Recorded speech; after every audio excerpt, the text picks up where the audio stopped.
There's a third approach to problems in life that happens to have been life-changing for me and a lot of others with knee problems. I remember when it's painful to go downstairs, and I would either try to act normal and wince through the pain, or if no one was around, I would just try to avoid the pain completely. And in exercise, I was always told no knees over toes and deep bending. I didn't do anything deep bending for many years.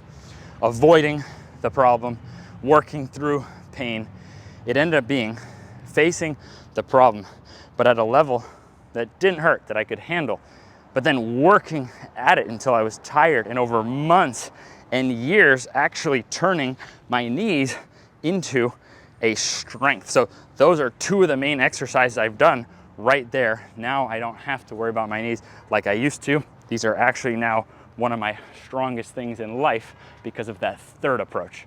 Now I want to recap the system. If you haven't seen this before, I found that even below those exercises is simply walking backward. So that's actually a position where your knee is over your toes. You could be taking a 1-inch step and gradually build it. So we're talking like a 5-minute walk backwards. Walking backward is the first step. Then we're gonna be powering up those knees. So we actually wanna strengthen what's below the knees. So just my butt's against the wall, my legs are straight, and now I'm flexing underneath the knee. So training below the knee on each side. This doesn't give me a lot of space here, but you can see all you need is a wall. You could do this one with 2 legs to start, or 1 leg, and then I actually transition that into holding the knee in a position of pressure, but you only want to work at the level that doesn't hurt. So you could be 2 legs, you could be right here. With this one, standing closer is easier, standing farther is harder. Then I would start to get into the motion. So then you can assist yourself. You can also just reach. So if you don't feel comfortable using a step, you can reach and measure your progress that way. So you start to get into the bending. This is going to cover a lot of the abilities in life, but there are still deeper abilities. And with assistance and elevation, this allows you to start working on this gently. So this has worked for a lot of people who thought, oh, I can't deep squat, deep squats hurt. And actually, an important point here is that eventually adding weight to deep squats, this is why some people will say weighted deep squats are life-changing for my knees, but someone else might say, oh no, my knees could never do that, or that looks bad for your knees. Can you do it without pain and control? Then it's probably a fantastic exercise for your knees. If that hurts, then probably need to scale it back in some way and then fatigue yourself at a level that doesn't hurt. This happened to be really important for me.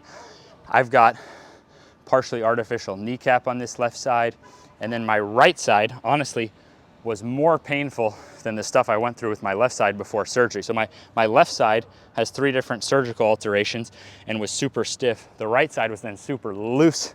I was told I needed surgeries, much more painful, didn't want to have more surgeries. So I had these 2 very different knees. So the deep squat didn't feel like it does now. This allowed me to kind of isolate each one. And then with this one, the lower you go, and then the less assistance you use. I don't care if your heel comes up on this, that's a separate subject. In fact, if your heel does come up, it just means it's more of a knee workout. The more the heel is down, the more it gets in to the hip.